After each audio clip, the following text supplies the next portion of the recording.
Many of you may remember David Smith. He was a Connecticut man that was accused of stealing $1 million of DoorDash drivers' earnings from California. Now, if you don't remember, here's a little backstory on it. A Connecticut man is accused of a cross-country scheme targeting DoorDash drivers in California.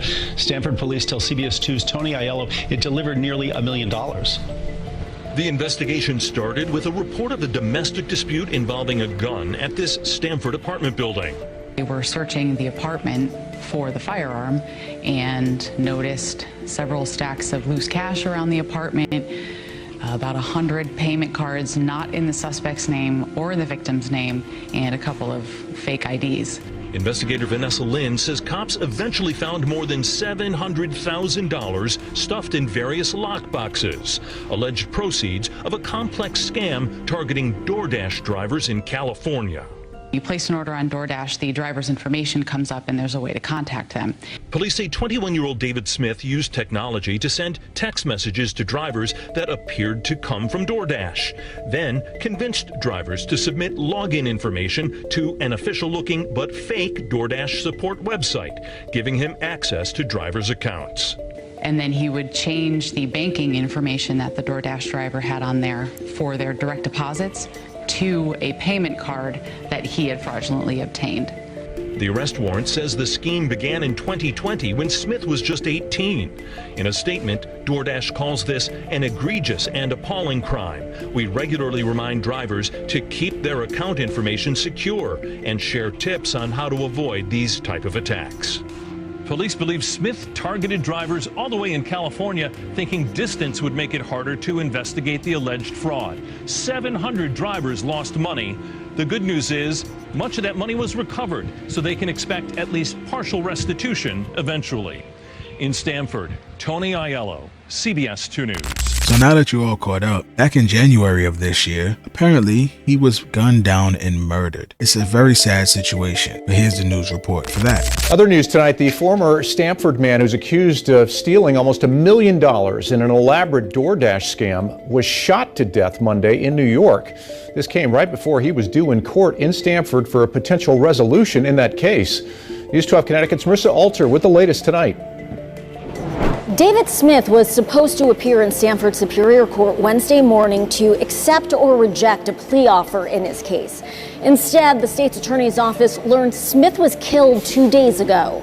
New Rochelle police found David Smith shot several times in the chest Monday morning at the Heritage Homes complex. Police said a personal dispute led to the 22-year-old's death.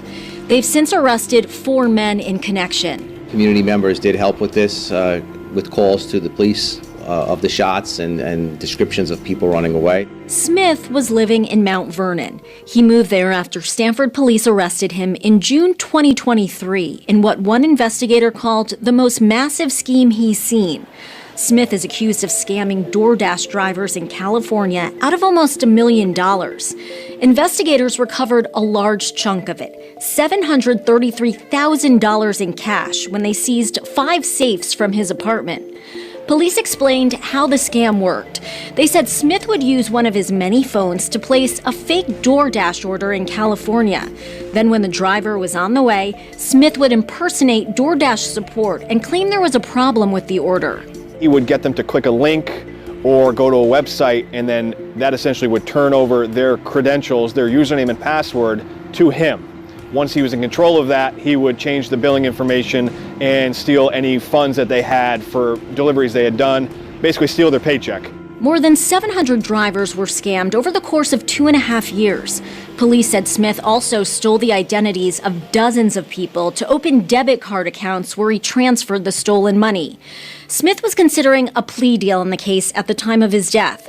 His decision to take the offer or go to trial had been expected at Wednesday's court hearing. The details of the deal weren't made public. As for the over $700,000 in cash that was seized in this case, Stanford police still have that money. What happens to it and whether it will go to all the victims as restitution will be determined at a hearing in March. This is a very sad situation. No one deserves to die. I don't care what the circumstances. He didn't deserve to be killed, and hopefully we get more of a backstory as to what all happened. Were these people who were like in cahoots with him and like associates that potentially were caught up in the same scam and maybe they didn't want to get found out about? Or was this a situation that was completely separated from that? I would love to learn more about this, so hopefully the news will bring us more information, but they probably won't, which is unfortunate. Now, as far as giving those drivers back their money, they absolutely should do that. I don't see what their holdup is. If you know all the drivers, which I'm pretty sure there's a way for them to figure out who all these drivers are, because if he was stealing their information and they found out that he was stealing this information, that means they would have had to find out by finding the phones, because the information clearly states that he was using multiple phones. So just find those phones, figure out who these drivers are, and give them back their money. It's that simple. But that's all I got. I just wanted to give you guys an update on it. It's a sad situation. May he rest in peace, and my condolences go out to his family, his loved ones. And it appears that he had maybe a daughter, I guess. So I feel really badly if he does have a child as well. So that's all I got. Peace.